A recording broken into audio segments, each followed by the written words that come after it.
2021ஆம் ஆண்டு மக்கள் தொகை கணக்கெடுப்பை சாதிவாரி கணக்கெடுப்பாக நடத்த வேண்டும் என பிரதமர் மோடிக்கு பாமக நிறுவனர் ராமதாஸ் வலியுறுத்தியுள்ளார். பிரதமர் மோடிக்கு அவர் எழுதியுள்ள கடிதத்தில் தேசிய அளவிலும் மாநில அளவிலும் இடஒதுக்கீட்டிற்கு தொடர்ந்து அச்சுறுத்தல்கள் ஏற்பட்டுக் கொண்டிருப்பதாக குறிப்பிட்டுள்ளார்.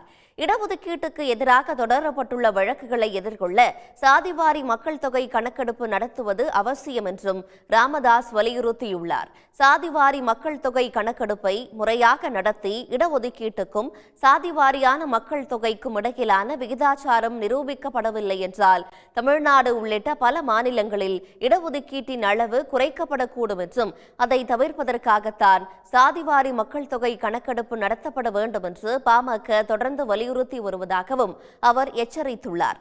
1931ஆம் ஆண்டுக்கு பிறகு கடந்த 90 ஆண்டுகளாக நடத்தப்படாத சாதிவாரி மக்கள் தொகை கணக்கெடுப்பை இந்த முறையாவது நடத்துவதற்கு ஒன்றிய அரசு முன்வர வேண்டும் என்று வலியுறுத்தியுள்ள அவர் 2021ஆம் ஆண்டு மக்கள் தொகை கணக்கெடுப்பை சாதிவாரி கணக்கெடுப்பாக நடத்துவதற்கான வரலாற்று சிறப்புமிக்க ஆணையை பிறப்பிக்க வேண்டும் என பிரதமர் மோடிக்கு எழுதிய கடிதத்தில் வலியுறுத்தியுள்ளார்.